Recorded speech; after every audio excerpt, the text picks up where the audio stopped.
ओम नमो भगवते वासुदेवाय। आज दिनांक 27 अगस्त है और आज पूर्णिमा व्रत रखा जाएगा। सावन पूर्णिमा का व्रत रखने से और भगवान विष्णु की पूजा करने से भगवान विष्णु की विशेष कृपा प्राप्त होती है और हर मनोकामना पूर्ण होती है। साथ ही घर में धन धान्य की कमी नहीं रहती है। तो आइए सुनते हैं सावन पूर्णिमा व्रत कथा।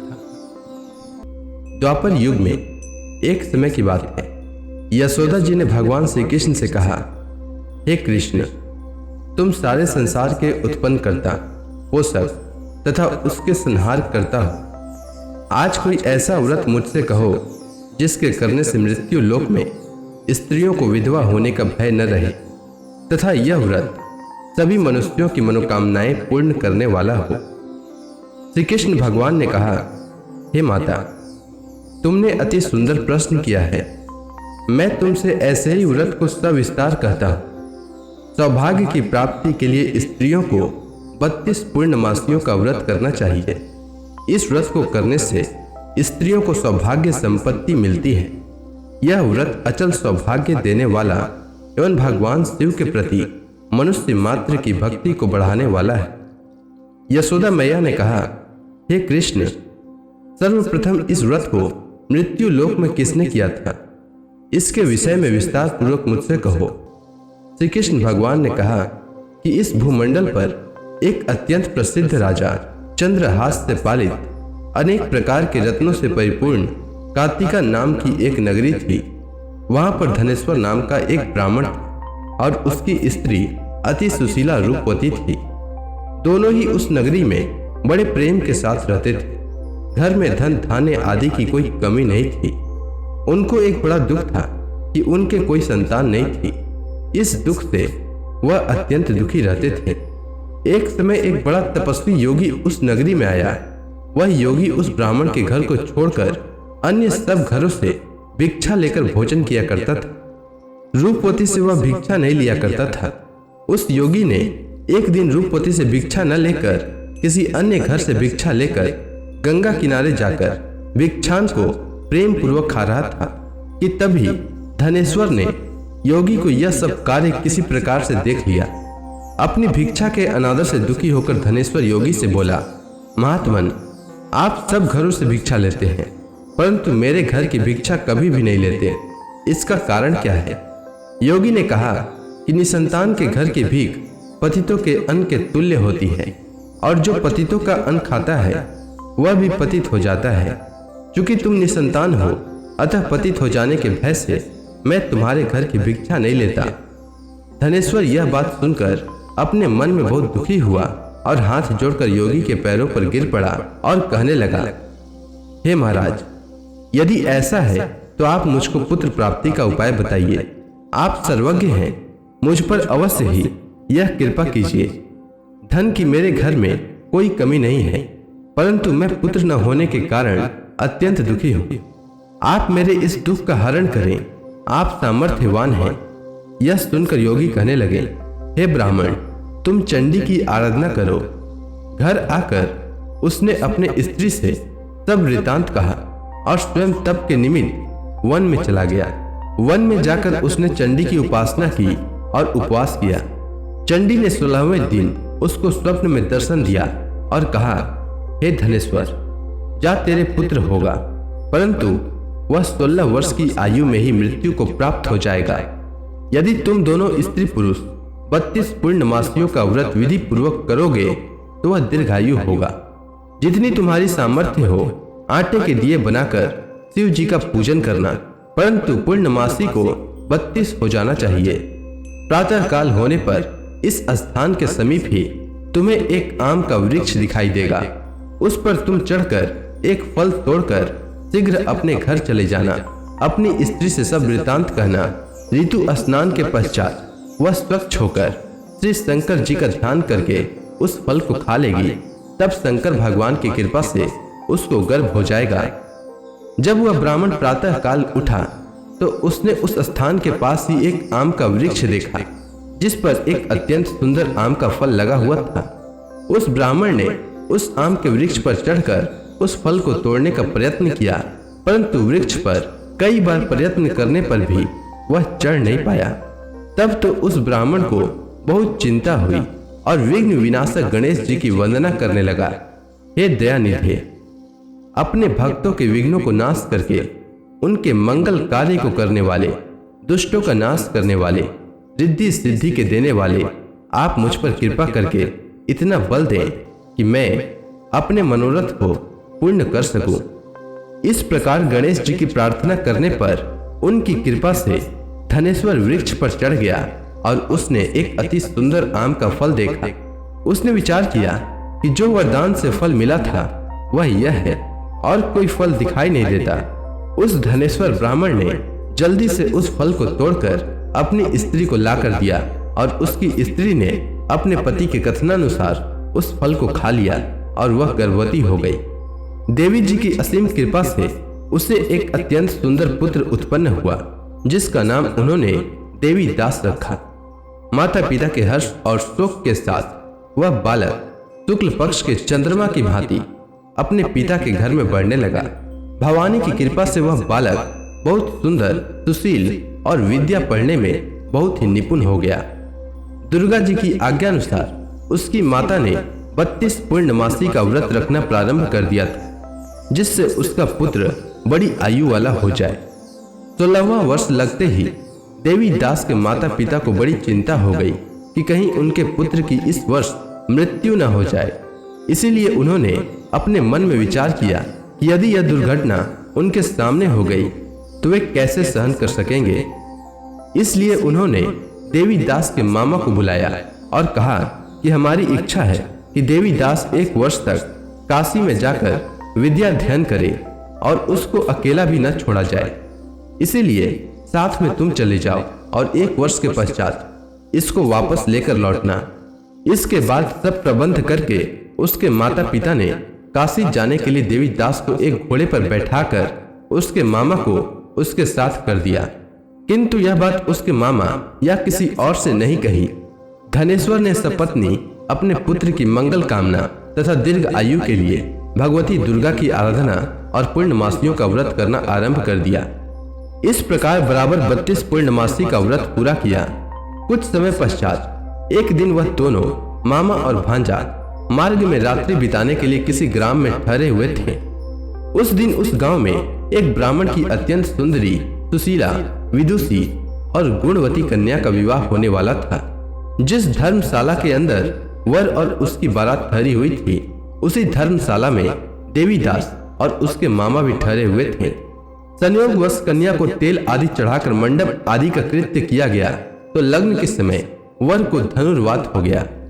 वर के पिता ने अपने कुटुंबियों से परामर्श करके निश्चय किया कि यह देवीदास मेरे पुत्र जैसा ही सुंदर है, मैं इसके साथ ही लग्न करा दूं और बाद में विवाह के अन्य कार्य मेरे लड़के के साथ हो जाएंगे। ऐसा सोचकर देवीदास के मामा से जाकर बोला कि तुम थोड़ी देर के लिए अपने भांजे को हमें दे दो, जिससे विवाह के लग्न का सब कृत्य सुचारू रूप से हो जाए।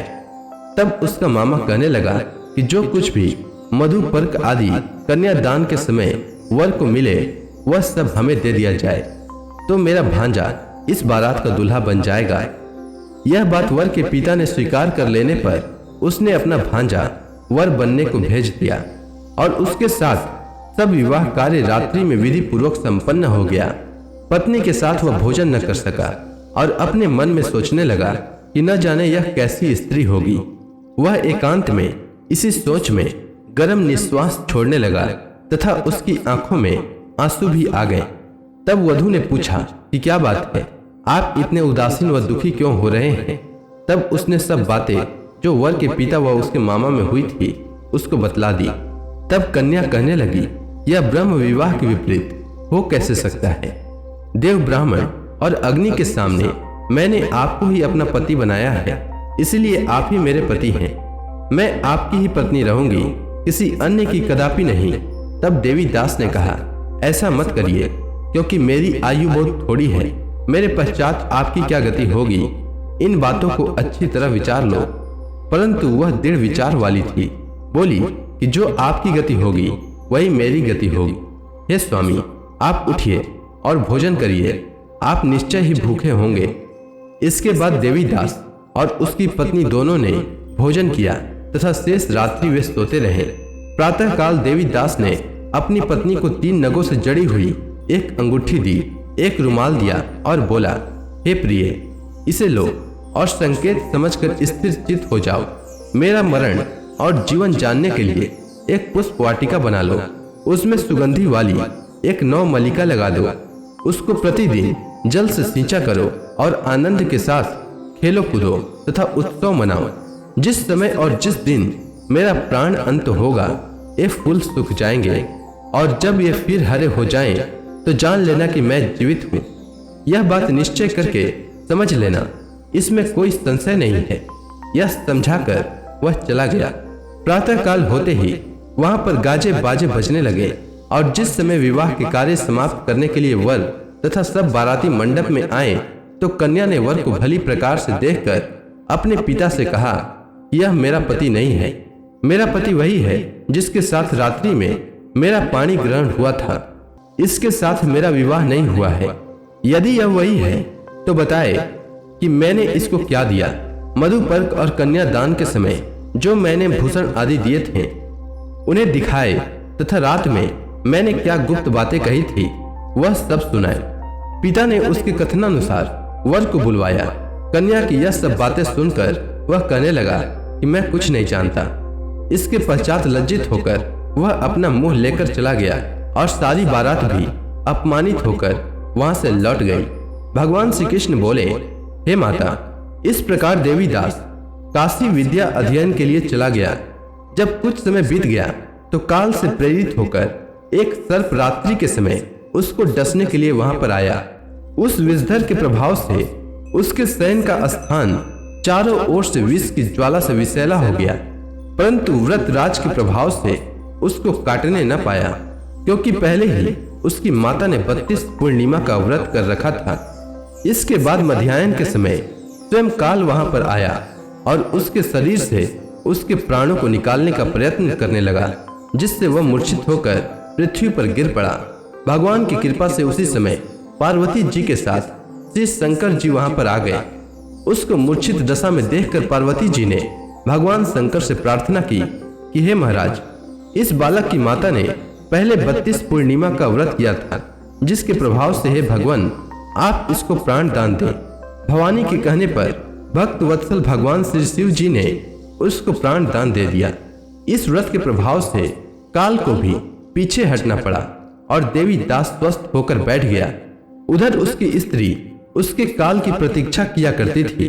जब उसने देखा कि उस पुष्प वाटिका में पत्र पुष्प कुछ भी नहीं रहे, तो उसको अत्यंत आश्चर्य हुआ और जब वह वैसे ही हरी भरी हो गई तो वह जान गई कि वह जीवित हो गए। यह देखकर वह बहुत प्रसन्न मन से अपने पिता से कहने लगी कि पिताजी, मेरे पति जीवित हैं, आप उनको ढूंढिए। जब 16वां वर्ष व्यतीत हो गया तो देवी दास भी अपने मामा के साथ काशी से चल दिया। इधर उसके ससुर उसको ढूंढने के लिए अपने घर से जाने वाले ही थे कि वह दोनों मामा भांजा वहां पर आ गए। उसको आया देखकर उसका ससुर बड़ी प्रसन्नता के साथ अपने घर में ले गया। उस समय नगर के निवासी भी वहां इकट्ठे हो गए और सबने निश्चय किया कि अवश्य ही इसी बालक के साथ इस कन्या का विवाह हुआ था। उस बालक को जब कन्या ने देखा तो पहचान लिया और कहा कि यह तो वही है जो संकेत करके गया था। तदुपरांत सभी कहने लगे कि भला हुआ जो यह आ गया, और सब नगरवासियों ने आनंद मनाया। कुछ दिन बाद देवीदास अपनी पत्नी और मामा के साथ अपने ससुर के घर से बहुत सा उपहार आदि लेकर अपने घर के लिए प्रस्थान किया। जब वह अपने गांव के निकट आ गया तो कई लोगों ने उसको देखकर उसके माता पिता को पहले ही जाकर खबर दे दी कि तुम्हारा पुत्र देवीदास अपनी पत्नी और मामा के सहित आ रहा है। ऐसा समाचार सुनकर पहले तो उन्हें विश्वास ही नहीं हुआ, किंतु जब और लोगों ने भी आकर उनकी बात का समर्थन किया तो उनको बड़ा आश्चर्य हुआ। लेकिन थोड़ी देर में देवीदास ने आकर अपने माता पिता के चरणों में अपना सिर रखकर प्रणाम किया और उसकी पत्नी ने अपने सास ससुर के चरणों को स्पर्श किया तो माता पिता ने अपने पुत्र और पुत्र वधू को अपने हृदय से लगा लिया और दोनों की आंखों में प्रेम अश्रु बह चले। अपने पुत्र और पुत्र वधू के आने की खुशी में धनेश्वर ने बड़ा भारी उत्सव किया और ब्राह्मणों को भी बहुत सी दान दक्षिणा देकर प्रसन्न किया। श्री कृष्ण जी कहने लगे कि इस प्रकार धनेश्वर 32 पूर्णिमाओं के व्रत के प्रभाव से पुत्रवान हो गया। जो भी स्त्रियां इस व्रत को करती हैं वे जन्म जन्मांतर में वैधव्य का दुख नहीं भोगती और सदैव सौभाग्यवती रहती है। यह मेरा वचन है, इसमें कोई संदेह नहीं मानना। यह व्रत पुत्र पौत्रों को देने वाला तथा संपूर्ण मनोकामनाओं को पूर्ण करने वाला है। 32 पूर्णिमाओं के व्रत करने से व्रती की सब इच्छाएं भगवान शिव जी की कृपा से पूर्ण हो जाती है, इसमें कोई भी संदेह नहीं है। तो इसी के साथ पूर्णिमा व्रत कथा पूर्ण होती है। तो प्रेम से बोली भगवान विष्णु की जय, श्री कृष्ण भगवान की जय, लक्ष्मी माता की जय, तुलसी माता की जय, समस्त देवी देवताओं की जय।